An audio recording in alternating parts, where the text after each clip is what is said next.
Doctor BR Ambedkar Konaseema జిల్లా అమలాపురం విద్యుత్ ఛార్జీల మోతపై వైఎస్ఆర్ కాంగ్రెస్ పార్టీ పోరుబాట పట్టింది. ఛార్జీల పెంపుకు నిరసనగా ఈ నెల 27వ తేదీన ఈదరపల్లి విద్యుత్ సబ్స్టేషన్ వద్ద ధర్నాకు పిలుపు ఇచ్చిన వైఎస్ఆర్ కాంగ్రెస్ పార్టీ నాయకులు చంద్రబాబు మోసాలని వెలిగెత్తాలని అమలాపురంలో వైఎస్ఆర్సీపీ నేతలు పిలుపునిచ్చారు. కూటమి సర్కార్ అధికారంలోకి వచ్చిన 6 నెలలకే ప్రజలపై 15,485 కోట్ల భారం మోపిందన్నారు నేతలు.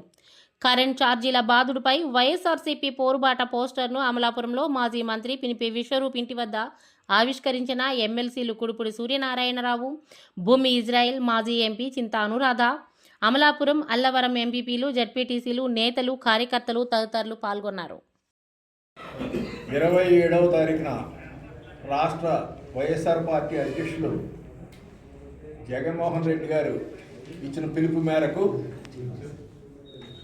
వైఎస్ఆర్ పార్టీ శ్రేణులందరూ, అలాగే రైతాంగానికి సంబంధించినటువంటి వారు, డొమెస్టిక్ మరి విద్యుత్ ఛార్జీలు భరించలేనంత స్థాయికి మరి తీసుకెళ్తున్నటువంటి చంద్రబాబు నాయుడు గారి కూటమి ప్రభుత్వాన్ని మనం ఎండగడుతూ, ఇది ఆరంభం మాత్రమే. చంద్రబాబు నాయుడు గారు చెప్పింది రాబోయే కాలంలో మరి సెకీ ఒప్పందాలతో వచ్చినటువంటి కరెంట్ ఛార్జీలు, ట్రాన్స్మిషన్ ఛార్జెస్ కూడా రాజస్థాన్ నుంచి ఆంధ్రప్రదేశ్ కరెంటు ప్రవహిస్తే ఎంత డబ్బు ప్రజాధనం వృధా అయిపోతుందన్నది మనం ప్రజలకి విడమర్చి చెప్పవలసిన అవసరం ఉంది.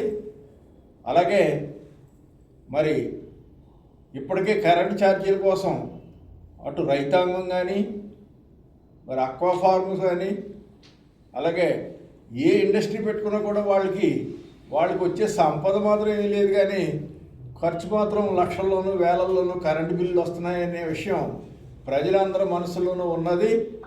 ముఖ్యంగా మరి మాట్లాడితే ఆయన నేను సంపద సృష్టిస్తాను, లేకపోతే నేను ఆంధ్రప్రదేశ్ని ఎక్కడికో తీసుకెళ్ళిపోతాను అని చెప్తున్నారు. ఇవన్నీ మాయ మాటలు.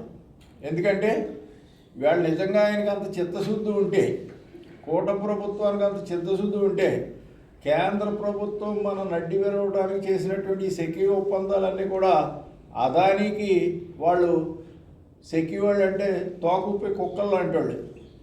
దానికి బాస్ ఎవరంటే మరి స్వయాన పార్లమెంట్ హెడ్. అంచేత మీరు సంపద సృష్టించే నేతలు కదా, అందుకని దేశానికి మీరు ఆదర్శంగా ఉంది. కానీ మనకి ఈవేళ 1000 కిలోమీటర్ల పైన సముద్ర తీరం మరి ఉంది.